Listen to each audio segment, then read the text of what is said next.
Czy Skoda Superb jest jeszcze w ogóle komuś do czegokolwiek potrzebna? Bo przecież w dobie wszechobecnych SUV-ów można byłoby się pokusić o stwierdzenie, że rynek nie potrzebuje już prawie 5-metrowego kombi czy liftbacka. Ale nic bardziej mylnego. Skoda potrzebuje flagowca, który wyznacza marce kierunek rozwoju. Nowy Superb nie jest już po prostu dużym samochodem, który jest bardzo konkurencyjny cenowo. Przez lata swojej obecności na rynku model ten wyewoluował do bycia benchmarkiem dla innych przedstawicieli segmentu D. I tak, ten segment wymiera, ale na placu pozostali najtrwalsi i najlepsi, a Superb do nich należy.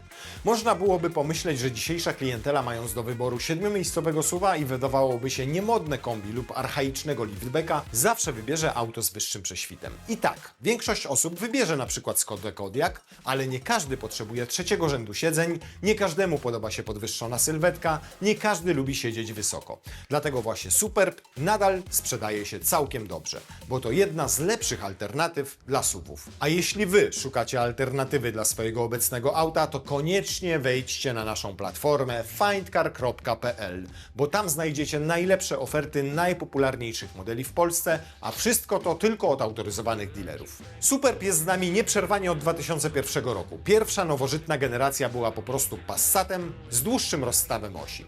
Typowa Skoda. Za tyle samo dostaliśmy więcej.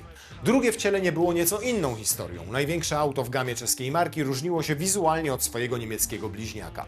Superb drugiej generacji był również dłuższy od Passata B6, z którym dzielił płytę podłogową oraz miał o 5 cm dłuższy rozstaw osi. Ten konkretny model zasłynął z ogromnego miejsca na tylnej kanapie, dzięki czemu szybko został ulubieńcem taksówkarzy. Superb trzeciej generacji stał się za to ulubieńcem polityków. Nadal mnóstwo miejsca na tylnej kanapie, bardziej reprezentacyjny od poprzedników wygląd i konkurencyjna cena, dzięki której rządowe przetargi padały łupem Skody. Od 2 lat w salonach obecna jest czwarta generacja Superba i historia zatoczyła koło. Linia wersji kombi z zewnątrz jest niemal identyczna z Passatem B9, jednak Skodę można dostać również w nadwoziu liftback. Obie wersje nadwoziowe mają ponad 4,9 metra długości i grubo ponad 2,8 metra rozstawu osi. Żaden wóz w tym segmencie nie jest większy. Sprawdźmy jednak, czy najnowsza generacja flagowej Skody ma do zaoferowania coś więcej niż tylko spory aerał we wnętrzu. Superb nigdy nie miał zachwycać wyglądem i tak też jest w czwartej generacji. Grupa docelowa tego modelu ceni sobie inne wartości niż pstrokatość, wyróżnianie się za wszelką cenę. Zarówno kombi, jak i liftback nie wyróżniają się niczym szczególnym.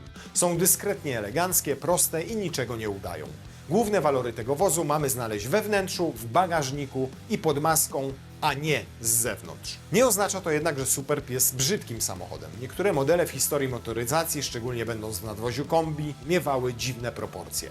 Tu tego problemu nie ma. Co więcej, Skoda od jakiegoś czasu rozpieszcza nas szerokim wyborem kolorów nadwozia, więc naszą skromną elegancję możemy przyprawić czymś ciekawszym. Wnętrze Superba można określić 2 słowami: economy premium. Zasiadając za kierownicę czujemy, że mamy dużą swobodę ruchów. To, co nas otacza, wykonane jest z przyzwoitych materiałów, ale już niekoniecznie dobrze ze sobą poskręcanych. Faktury są w porządku, choć do segmentu premium jeszcze im trochę brakuje. Design deski rozdzielczej również jest przyjemny dla naszego zmysłu wzroku, bo nie jest to po prostu kokpit.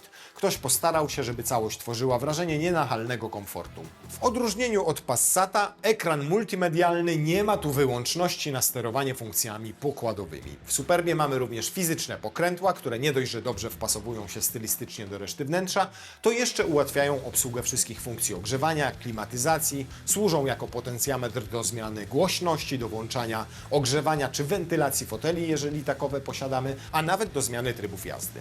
Smaczku autu dodają również gadżety spod znaczka Simply Clever, czyli m.in. znana już powszechnie parasolka w drzwiach czy gąbka do przecierania ekranu. Tylna kanapa to po prostu morze przestrzeni. Trudno znaleźć samochód poniżej segmentu F, który ma z tyłu więcej miejsca na nogi. O komfort i wygodę siedzących tam pasażerów dba trzecia strefa klimatyzacji czy opcjonalne podgrzewanie skrajnych siedzisk. Nie jest to może przejazd pierwszą klasą, ale czujemy, za co płacimy. Bagażnik jest równie imponujący co w poprzednich generacjach. Odpowiednio 645 litrów dla liftbacka i 690 litrów dla kombi. To robi wrażenie na każdym. Tutaj też znajdziemy akcenty skodowskiego Simply Clever w postaci zmyślnych przegródek na rzepy, czy choćby dodatkowego schowka w nadkolu. Nie ma zatem wątpliwości, że wnętrze Superba zadba o Was w podróży. Ale co zadba o to, żebyście faktycznie dotarli na miejsce? Superb dostępny jest w 6 wariantach napędowych. Mamy 3 benzyny, 2 diesle i 1 hybrydę plug-in. Brak samoładującej się hybrydy, ale to typowe dla grupy WAG. Najsłabszy jest super wyposażony w silnik 1.5 ETSI, czyli okraszony miękką hybrydą. Generuje on 150 koni mechanicznych, co dla spokojniejszych kierowców powinno wystarczyć, ale zapomnijmy o wyrywającej z posad foteli dynamice, ale za to nie będziemy płakać na stacji benzynowej. Średnio 7-8 litrów jest w tym wozie zupełnie wykonalne. Taką samą mocą może pochwalić się najsłabszy diesel, czyli 2.0 TDI. W tym przypadku możemy liczyć się z bardzo podobnymi zdolnościami dynamicznymi, ale wszystko inne wydaje się działać lepiej. 7-biegowe DSG wydaje się lepiej współpracować z jednostką wysokoprężną niż z miękką hybrydą. Wyższy moment obrotowy ułatwia codzienną komunikację, a spalanie również będzie wyraźnie niższe. Jeśli 150 koni mechanicznych nie spełnia Waszych oczekiwań, to możemy nieco dopłacić za 193-konną wersję silnika TDI, który dodatkowo wyposażony jest w napęd na 4 koła. Tutaj dynamika będzie wystarczająca dla zdecydowanej większości kierowców. Tak, spalanie będzie nieco wyższe niż w wariancie 150-konnym, ale nadal niższe niż w benzynie 1.5. Wydawałoby się, że jest to optymalne rozwiązanie do tego auta, ale naszym faworytem jest 2.0 TSI o mocy 204 koni. Superb z tym silnikiem jest niewiele droższy niż 1.5 ETSI, ale również sporo tańszy od obu diesli. Jest przy tym szybszy od nich, a DSG wydaje się dogadywać z tą jednostką jeszcze lepiej. Dodatkowo w tym przypadku możemy liczyć na w miarę przyjemną ścieżkę dźwiękową, której w TDI nie uświadczymy. Tak, 204-konna benzyna spali więcej niż Skoda z jednostką wysokoprężną, ale czy w trakcie całego okresu użytkowania zwróci Wam się różnica w cenie? To oczywiście zależy choćby od charakteru Waszej pracy albo tego, jak często w ciągu roku robicie długie trasy. Tyle samo mocy co benzyna 2.0 TSI ma PHEV, który łączy silnik 1.5 TSI z silnikiem elektrycznym oraz tym razem z 6-biegowym automatem DSG. Bateria ma tu pojemność niecałych 20 kWh netto, co ma wystarczyć na przejechanie prawie 130 km wyłącznie na prądzie. Nie jest to jednak tak uniwersalne rozwiązanie jak 2.0 TSI lub 2-litrowy diesel, a w dodatku tracimy ponad 160 litrów bagażnika. Jeżeli 204 konie mechaniczne w hybrydzie typu plug-in to dla Was za mało, to jest też wersja 272-konna, ale oferowana, uwaga, tylko w liftbacku. Ona przyspiesza do setki już w 7,1 sekundy, ale ma wyłącznie napęd na przednią oś. Prawie na szczycie napędowego łańcucha pokarmowego jest znowu 2.0 TSI, ale tym razem o mocy aż 265 koni mechanicznych. Jednostka ta jest znana m.in. z Kodiaka czy z Octavii, ale w odmianach RS. Konotacje sportowe są zatem oczywiste, a Superb potwierdza je na papierze. 5,7 sekundy do 100 na godzinę to imponujący wynik, a możliwy jest on dzięki seryjnemu napędowi na 4 koła. Poza tym sportowe osiągi okupione są tu bardzo wysokim spalaniem, przez które zakup tej wersji traci nieco sens. Silnik już mamy, czas wybrać wyposażenie. Cennik otwiera odmiana Essence, która startuje od 148 tysięcy złotych w wersji liftback. Oczywiście to tylko cena katalogowa, a ona nie ma zbyt dużej wartości na findcar.pl, bo te auta potrafią być tam znacznie tańsze. Katalogowo mamy ofertę mocno przeciętną. Nie znajdziemy tutaj nadmiaru gadżetów. 16-calowe felgi, dwustrefowa klimatyzacja, mniejszy ekran multimedialny, kamera cofania. Na auto flotowe wystarczy. Później mamy wariant Selection za 163 900 zł. To taka wersja, którą mógłby wziąć ktoś na wóz do użytku prywatnego, gdyby nie miał dużych wymagań. Nieco przyjemniejsza w dotyku tapicerka, dodatkowa strefa klimatyzacji, przyciemniane szyby, 17-calowe felgi, a dokładając do tego 4000 dostajemy pakiet Drive, w którym Skoda dokłada nam m.in. przednie reflektory LED Matrix czy ładowarkę indukcyjną. Wartość tych dodatków jest wyższa niż cennikowa dopłata za nie, więc jest to opcja warta rozważenia. Kolejną wersją jest Sportline, czyli taka imitacja RS-a. Mamy tutaj już sportowe fotele z funkcją masażu, czarny grill podkreślający sportowe aspiracje auta, 18-calowe felgi, sportowe zawieszenie obniżone o 1,5 cm. Ale to wszystko za minimum 182 450 zł. Cennik zamyka odmiana L&K, czyli Laurin and Clement. Tylko w tej wersji możemy mieć prawdziwą skórę na fotelach. Ale wyłącznie na środku, bo boczki są już zrobione z syntetycznej. Poza tym tutaj uświadczymy już reflektory top LED, najnowszą generację adaptacyjnego tempomatu, podgrzewaną kierownicę czy topowy system audio Canton. Tutaj już możemy poczuć bardziej premium niż ekonomii. A to wszystko za co najmniej 198 900 zł w zestawieniu z podstawowym 1.5 ETSI. Za mocniejszą wersję 2.0 trzeba dopłacić około 9000 zł, a za 150-konny wariant wysokoprężny jeszcze kolejnych 6000 zł. Mocniejsza odmiana TDI pod maską i napędem na 4 koła kosztuje 17 000 więcej niż podstawowy diesel.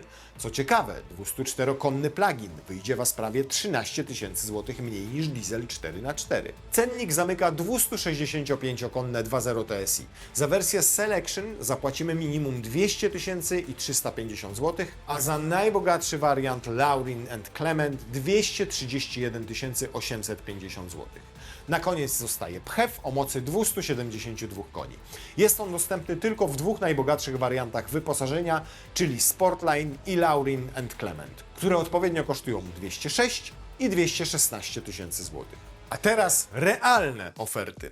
Superb czwartej generacji wszedł na rynek w 2024 roku, więc możemy śmiało powiedzieć, że to ciągle świeżynka. Niemniej już są na rynku dwuletnie używane egzemplarze i można sporo zaoszczędzić je kupując.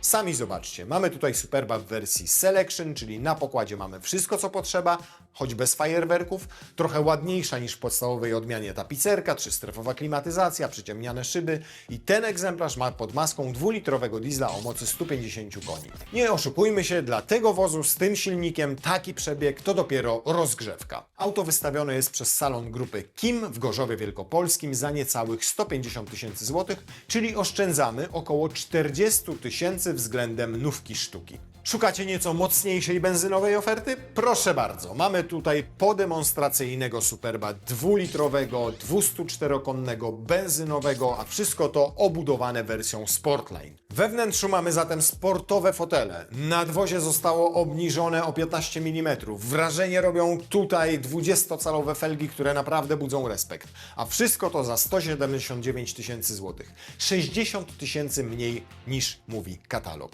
I to pomimo tego, że samochód ma niespełna 2000 km przebiegu. Najtańszym Superbem będzie wersja Essence w nadwoziu liftback, ale kupując auto dla siebie nie chcemy najbiedniejszej odmiany. Chcemy jednak również zapłacić jak najmniej. Nie wybiegając zbyt daleko w kwestii ceny, mamy taki egzemplarz. Kombi w środkowej wersji Drive i z silnikiem 1.5 ETSI.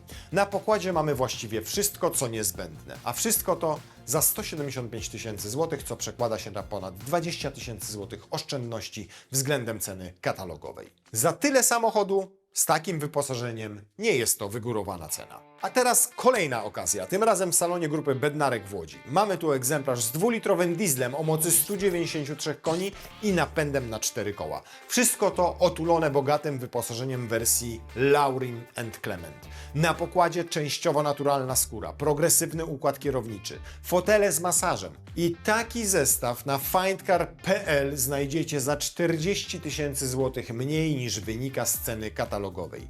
Czyli tym Superbem wyjeżdżamy z łódzkiego salonu, uiszczając opłatę w wysokości 212 500 zł. A teraz nasz faworyt. Już wspomnieliśmy, że 204-konne 2.0 TSI jest optymalną odmianą silnikową dla czwartej generacji Superba pod warunkiem, że nie tłuczecie cały czas długich tras. Wyposażenie? Najlepsze z możliwych, czyli Laurin & Clement. W tym przypadku jesteśmy świadkami takiego właśnie połączenia. Jest bogato, jest wygodnie, jest dynamicznie i jest jeszcze w miarę oszczędnie. Taki melanż pozytywnych cech oferuje salon w Częstochowie, który wystawia tego Superba za 207 600 zł. Prawie 20 tysięcy taniej niż wynika z oficjalnego cennika. W oczach niektórych Superb naprawdę jest konkurencją dla aut typu premium. W takim przypadku kupujący może wybierać pomiędzy normalnie, standardowo, czyli ubogo wyposażonym BMW, Audi albo Mercedesem, a właśnie między wypasionym Superbem.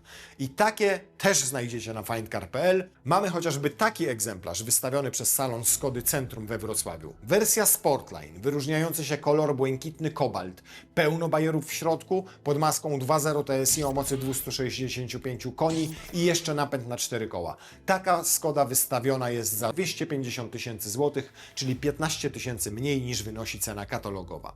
Skoda Super czwartej generacji w pełni zasługuje na tytuł flagowego modelu czeskiej marki. Jest stosunkowo komfortowa, cicha, dosyć szybka, nieźle wykonana, a dziś w motoryzacji naprawdę trudno o taką mieszankę. Tak tanio nie jest, ale za jakość się płaci. Możecie jednak w prosty sposób zaoszczędzić. Wchodźcie na findcar.pl, gdzie znajdziecie nie tylko oferty na Superba, ale również inne popularne modele w naszym kraju. Wszystkie wyłącznie od autoryzowanych dealerów. Prawie 30 tysięcy ofert aut nowych, używanych, wszystkich marek i wszystkich modeli. Tylko od dealerów.